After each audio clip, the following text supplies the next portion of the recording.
morning, good afternoon to everyone. I am Haswitha, studying second year CSC in Cambridge Institute of Technology North Campus. Before diving directly into the topic, let me discuss few topics. That we all know that Netflix is the largest OTT platform which is trending nowadays globally. How many of you has your own Netflix account?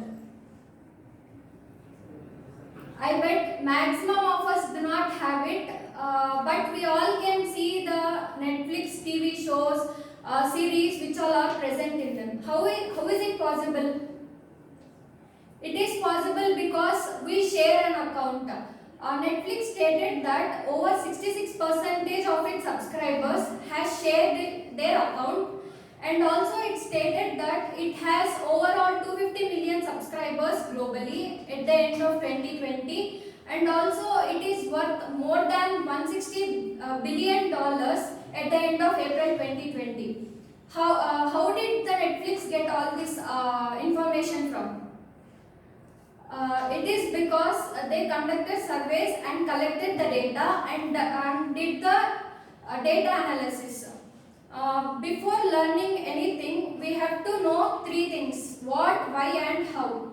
Firstly, what is data analysis? Data analysis is a process of analyzing, cleaning and interpreting the data. And why is the data analysis is used? The data analysis is used to describe or to summarize the quantitative information or data and to use it. Next, how the data analysis is being done. To know it without further delay, let's get into the details. Firstly, to analyze any data, we need to have the data set first. Here I have taken Netflix user-based data set, which is downloaded from the Kaggle website. Firstly, I have imported filter warnings from warnings to ignore the warnings later on in the further code. I have also taken plot.pc params figure.figure size is equals to 15,8 to show the graphs in a bigger size so that it is easy to analyze. Next, I have imported OS for the execution of shell commands directly from the Python. Next, I have also imported JSON. It is used to store and transfer the data. Next, I have installed Kaggle from pip install Kaggle. Actually, pip is a package installer for Python. Here I have installed Kaggle. Since I have already installed it, it is showing the requirement is already satisfied.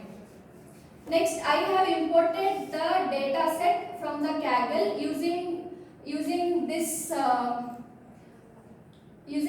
file, and I have imported the zip file. Zip file is the file format that can contain multiple files combined and compressed into one file. Here I have unzipped the file because we should unzip it to restore the compressed file to a larger file.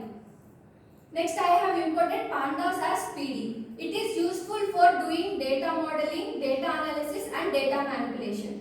Next, I have used pd.read CSV to read a comma separated values file into a data frame. Next, I have used df.head method to show the first 5 records of my data set. Here it shows the first 5 records by default. If we give any value inside the parenthesis, they show that number of records.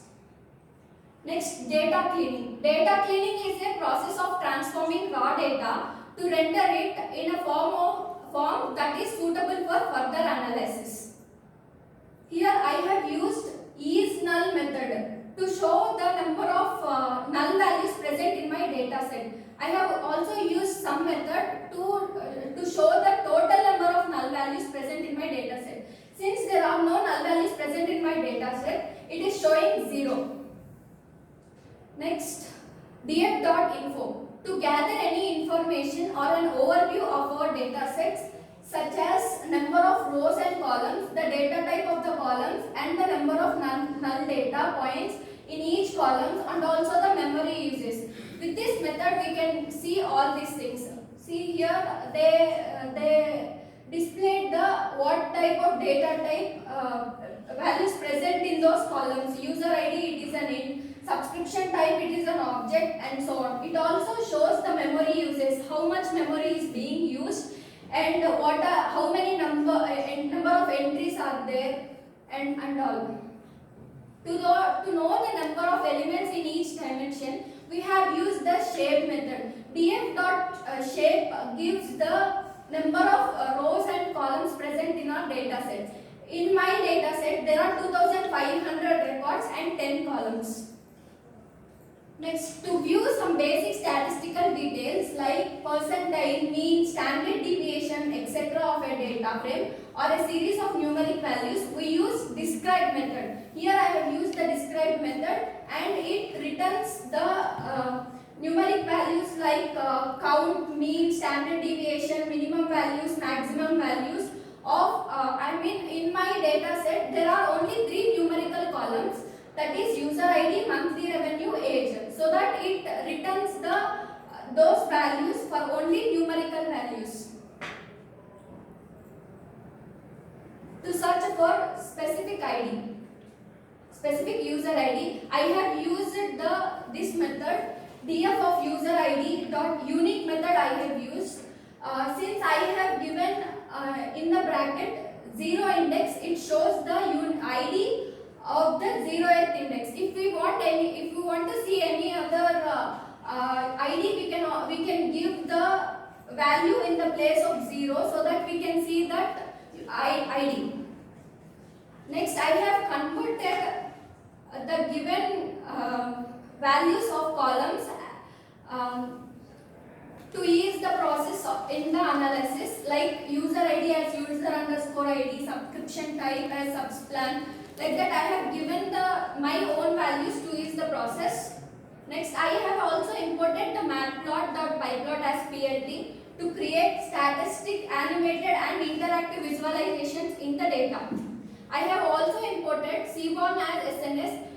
Seaborn provides beautiful default styles and color palettes to make statistical plots more attractive. Next, coming to exploratory data analysis. It is an analysis approach that identifies general patterns in the data. Which is the most used subscription plan? To know that, I have used the bar chart. I have taken the subscription plan in the x-axis and the count in the y-axis. We can see that basic subscription plan is being used more by number of subscribers. Next, to know the monthly revenue, I have plotted a box plot. It returns that the monthly revenue is in between 11 and 14, which is not bad. Next, how old people are using these plans? To show this, I have again used the box plot by taking the subscription plans on the x-axis and the age on the y-axis. It shows that almost all age people are using the subscription plans. Basic and premium plan almost has used the same distribution. Standard subscribers has a little older age than basic and premium. Next, to show the join date, I have used the line plot. I have taken the join date on the x-axis and count on the y-axis. As we can see that from 2021 to 2022, the graph is linear since there are no changes. But in 2022, there is a drastic increase in there. The number of subscribers who joined the Netflix is very more. Till 2023 it continues, and later on it again decreases. Next, to know the country with highest number of subscribers, I have used the bar plot. Here the country United States and Spain has the equal number of subscribers and has the highest number of subscribers, which is followed by Canada. Which gender is using the Netflix more? As we can see that both the gender male and female are using the Netflix in the same number. Next, device usage distribution. To know in which device Netflix is seeing by the people more. As we can see that I have taken the device in the x-axis. They provided devices like smartphone, tablet, smart TV and laptop. We can see that almost all the devices are being used in the same ratio. Which plan is being used most in which country? I have used hue here which to represent different values in different colors. By this graph we can know that the basic subscription plan is being used more by US, Canada, Germany, Brazil, Italy, and the premium plan is being used by France, Spain and Australia. Standard subscription plan is being used by UK. The number of countries which favor each plan is proportional to the level of each plan. Monthly revenue based on subscription type. Here I have again used the box plot. From the graph we can know that each plan is getting equal revenue. Monthly revenue by gender. From the graph we can know that equal revenue is being produced by both male and female. Next, which age people are subscribing more?